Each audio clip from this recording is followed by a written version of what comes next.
So today we will be introducing our ARM trial database product, trying to talk through the basics of what it can provide for your organization. This is something that not every company has, relative to the ARM software and some of the add-ins like summary across trials, where it's simply a licensing. You download a program and you're up and running on a computer. The ATD is a database, so there's a little more to the setup. There's a little more to the system.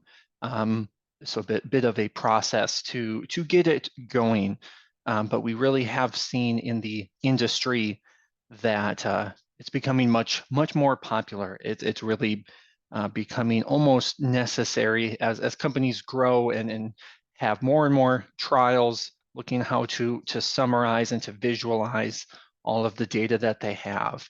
And so we really wanted to have this presentation for just discussing the basics, so you know whether it might be a fit for your company or not. And typically then a conversation with us, kind of one-to-one, to understand where your company's at, what you would want to do with it, is usually typically the best step for really understanding if it is something for you or not.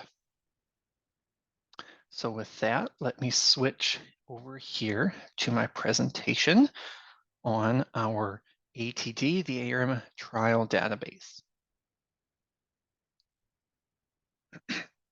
So the trial database, we'll call it ATD, is a relational database for storing and retrieving trials. So all of your ARM trials and any attachments that have been included with those trials are stored in an SQL Server database. And then there is, of course, a direct integration from the ARM software with the database, both to send the trials out into the database as well as to download them from the database. And we also, the ST product, the add-in with ARM, that interfaces with the ATD as well to query and summarize what is in the database. So some reasons why companies would want this or utilize the ATD. At the most basic level, it's a repository for all of the trials in a company, that allows, of course, multiple users to access. That in itself isn't too revolutionary. You know, now with the cloud, it's so easy for a SharePoint or a OneDrive or Dropbox, where all trials are stored. So that really is just kind of a baseline functionality of the database. But there's a lot more that it unlocks, and that's really the purpose, the reason that it would be worth your while to utilize ATD.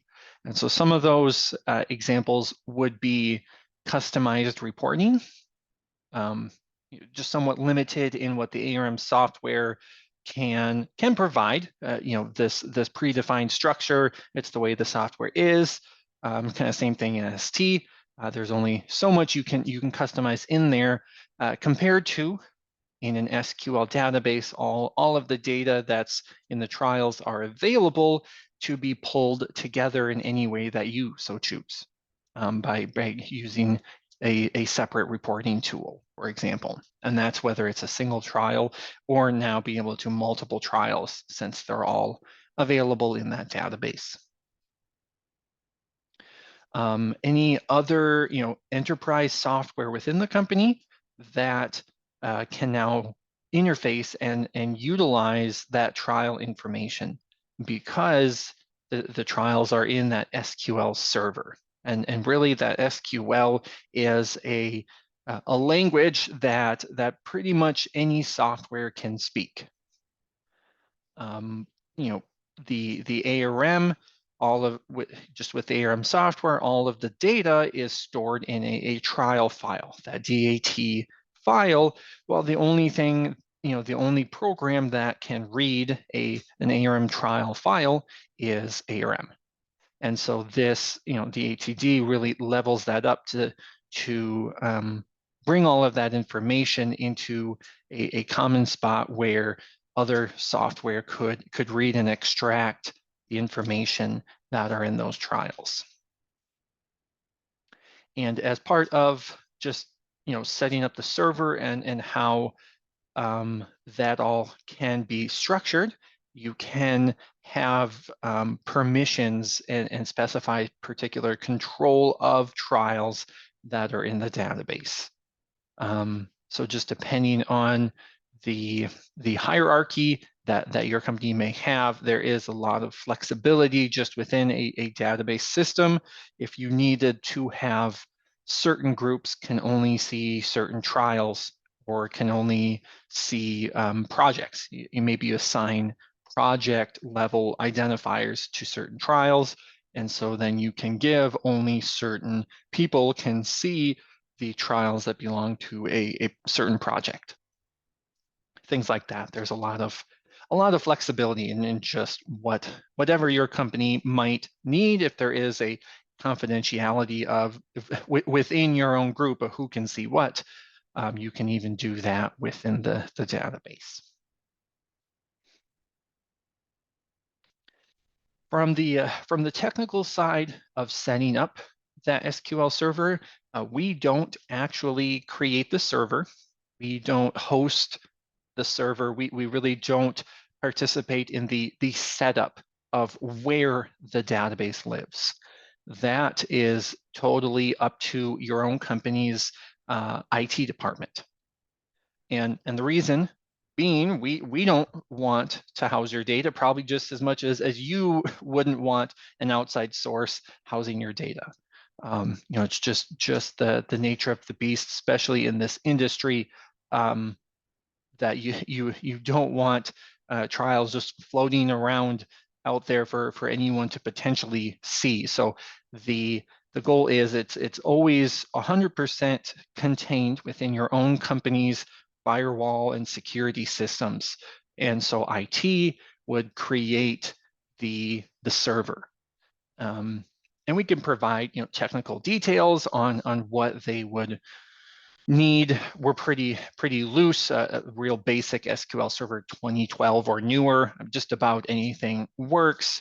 And it's kind of just up to IT to obtain that server. Where is it going to be hosted? Is there already the company network that everyone can access? Maybe it lives there. Maybe it should go out into the cloud because everyone has different, is working in different areas. But whatever it may be, all of those decisions and stuff are left to IT. We certainly can help them, with questions to say, yeah, this is common in the industry, or oh no, I'm not sure if I've seen that before. But the goal being that the setup of where the database will be is on IT. Then we come in with the database itself, the database structure, all of the tables and the connections and how they all work together. And we provide to IT what's called a script that when IT runs it, it creates that database wherever they've chosen to have that server. And then of course we just connect the ARM individuals that have ARM software, as long as their computer can connect to that server. And then again, that would be kind of IT helping to make sure the computer can see the server. Then we get ARM connected up to find that database. So that's kind of the technical steps, but just knowing that your company hosts the data. We don't see it, we don't touch it. It's all 100% internal within your own security, and we just come in to help guide IT in creating the database itself once there's a spot for it to live.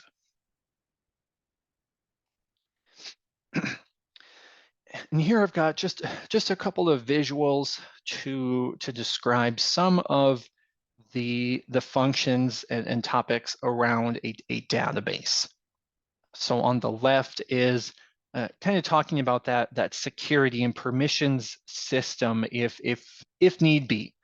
Just out of the box, if you don't do anything, anyone in your company who IT allows to see your server can see all of the trials. But if you had those requirements for deciding who can see what data, then this visual kind of just trying to use a post office as an analogy, where you've got the data that's of course on an individual's computer. They're putting the data into ARM. They've got their trials that they've finalized, and you can imagine a trial like an envelope, like a piece of mail that's going to be sent. And ARM is the ARM software is the one that sends that data, and it sends it to the ATD, which would be that post office, if you will. And so the trial can be placed in a mailbox, if you will, that is where that trial resides and is stored. And then you have the choice of who is given a key to that particular mailbox. And we could provide it just to one small group that is allowed to see that type of trial, whether it's based on the project that it's a part of or whatever, or maybe everyone has a key. And by everyone, we mean everyone in the company that can go in and access that data. So that's the decision there. Just setting up that security permissions. Again, only if necessary. Some companies, it's a requirement. They're whether they're large enough or just have different groups that just are not supposed to see the research done by other groups within the company. It becomes very important. Other groups, we're all in it together. We're all working on the same types of projects, and then anyone can access it. And you'll see as we're talking about all these different functions, it's a whole bunch of you can do this. Some people choose to do this. There's a lot of possibilities, but not a lot of like you have to do this. And this is the way it works. It's really a big open canvas, if you will, and partially why the usual next steps is always come talk with us, and we can learn about your company and your system and make those recommendations of, oh yeah, security, that'll be an important topic we should talk about, or nope, that won't matter, and try to kind of lead you down a path based on your ways of working or what your setup is or your goals that you want to accomplish. The other picture on the right is kind of on the other side of the database, not talking about storage so much as what you can do with the information that's in the database now that we've sent our trials into the database. And you can create a variety of different tools. And the most popular ones would be a dashboard. It's kind of the most common example that's really powerful and useful.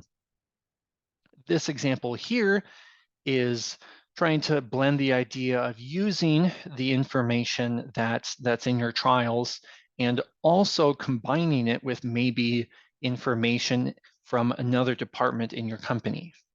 And the advantage, again, of the database is there's this common language being able to connect via SQL, so you can put in, you can hook up to your company's budgeting system. That might be a database already in your company that's keeping track of all the budgeting and things like that. We can connect that information with the research. So in this case, I've got the discipline and the trial year and the trial status all as components that we can filter on. And so the dashboard, just trying to visualize whatever we might be concerned about. And in this case, We're trying to visualize the budgeted amount that we would spend on research, in this case, split out by discipline, and then also tracking the actual amount, probably year to date type of thing of how far we're coming along on that. And so building this actual tool is a little outside of what the ATD itself is. ATD really just unlocks the door to be able to create things like this. And we're combining those different parts of the company together. And even if you weren't bringing in budget information, you can build a dashboard just on the trial details based on all the trials that are in the database. And it's always updating based on when more research is sent out to the database, and there's a lot of power to filter based on whatever you might care about, what you want to drill down into. All the components, all the information that's in an ARM trial is available in that database. And you just get the connections set up and the dashboards. Most dashboard tools are fairly easy to get going with, and it is just a matter of telling that dashboard, I care about the trial year, and I care about the discipline, and I care about the status. And you just give that list, and then the filters are just there on the screen, and then you can manipulate them as you narrow down what you're wanting to summarize.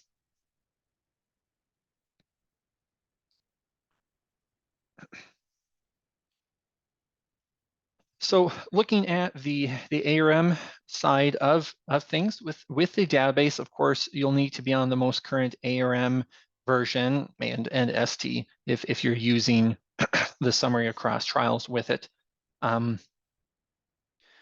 Within ARM, ARM can show you the trials that are in your database, and the interface for that is much like the study list. So if you've used the study list before in ARM, that's really the capability of filtering based on a variety of different fields in the trial, and it shows the list of all of the trials that match that particular filter. And so normally, without ATD, that study list is showing you all of the trials on your computer, or all the trials you've worked on that are on the company OneDrive or what have you. And you can use that study list to find things you're looking for. It's the exact same idea, but instead of the trials there on your local device, it would be showing you what is in the database. And you can find and filter for that. And so then the ARM is the direct way to send data to the database, to actually put trials into the database, and you can also import from the database. So a global company can really benefit from ATD, where maybe we've got I can query research being done in South America. And I don't have to specifically call up a colleague down there to say, hey, have you done any work on maize with this product that we're investigating, et cetera, et cetera. I don't have to go and call people or send emails to try to have them send me their trials. I can open our database, and as long as those trials from South America were sent to the database, I can see them on my machine, and I can query them. I can filter down, and I can find the trials that were done, in the last 2 years on maize for this treatment that I'm wanting to know how it did, et cetera, et cetera. So that all can be done within ARM to find those trials. And then kind of a key aspect of when we're sending data to the database is validation. And let me go to the next slide here.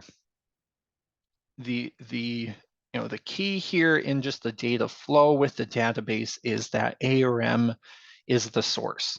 And really that trial file is the source of truth. And then ARM takes that information that's there in that trial file and sends it to the database. But before it does that, it first runs validation. And that's the way to ensure that all of your business rules are applied and are being met before the data goes out into the database. It's kind of a common phrase with databases and in general is garbage in, it gives you garbage out. So if you're just sending a bunch of information out to the database and not being careful, not trying to be consistent, not trying to make sure everything's filled in, it's going to be very hard to get consistent and helpful queries, or summarizing that information is going to be tremendously hard without that consistency, without making sure that the most important information is filled in.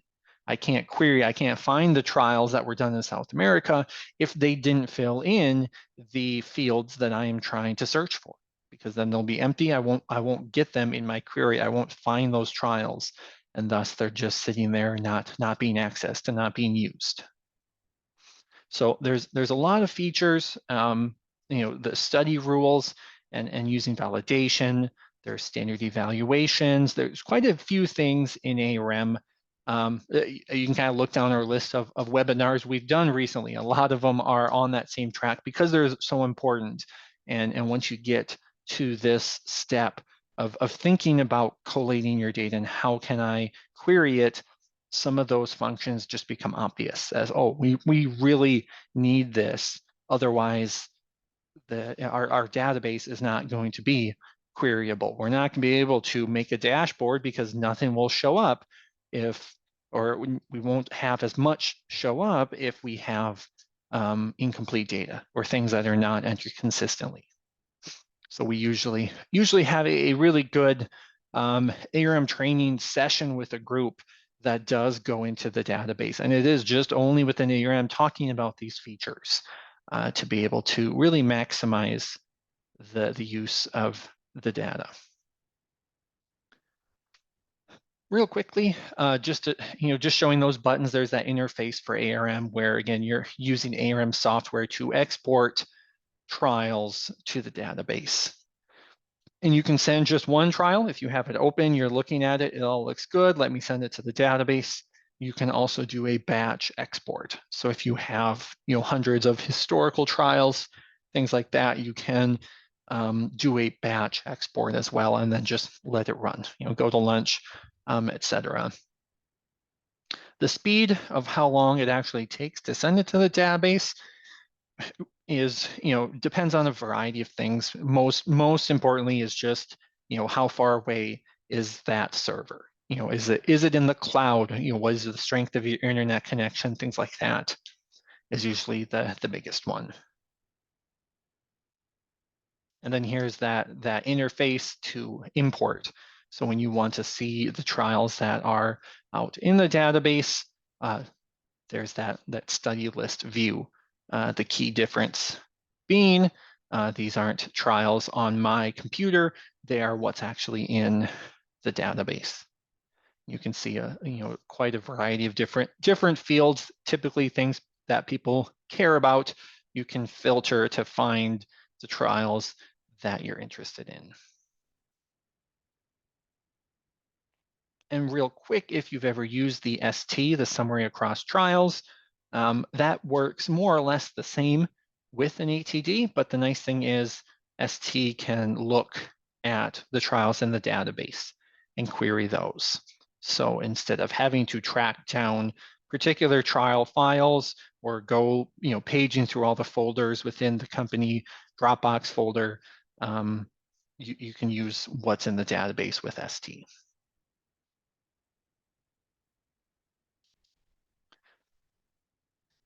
So here's a look at the database structure. Kind of one question, it sounds so mysterious, just talking about the database. And what does it actually look like is kind of like a common question. So this is a screenshot of most of the tables there on the left. And so if you're an ARM user, you can kind of read through this and you could kind of piece it all together. It's not not particularly complicated in the aspect of we're really just whatever screen you see in ARM, all those fields and boxes in an ARM trial that are on that one screen, more or less have its own table in the database. There's some exceptions. Some of them are split out a little bit, like the assessment and the assessment header there are highlighted at the top. So the data itself is in one table, and then the header description of what was done is in another. And then just the way databases work, they're just joined by certain fields to know how they connect. So that way, when you create a dashboard and you're wanting to pull the information in, it can just effortlessly grab the information based on the trial ID, the plot number, those key identifiers. So an ARM user who would poke around and just kind of be opening some of these tables, and then within a table, you can see on the right here is the columns of data in the table itself. They're all named much like what it is named in ARM. So should be straightforward in that regards. The trick, of course, is the ARM user maybe isn't exactly a database expert. So then as the IT person, there's some database person in IT that knows how tables all work and how to build a dashboard. They might be a little bit lost if they aren't also ARM users.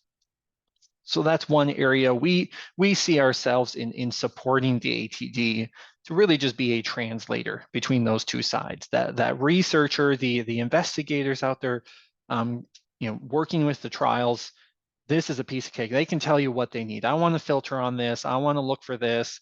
This is the way I would like to see a dashboard, et cetera. But then they might not have that expertise of how to make that happen with the database. So then you get in IT and they're a little bit lost. They might not understand how ARM works or how the data fits together. So there's that communication there to get those two pieces to work together. And we see ourselves as being able to do a little bit of both if that communication can be bolstered in a company. We're there for supporting the ATD, especially in that fashion.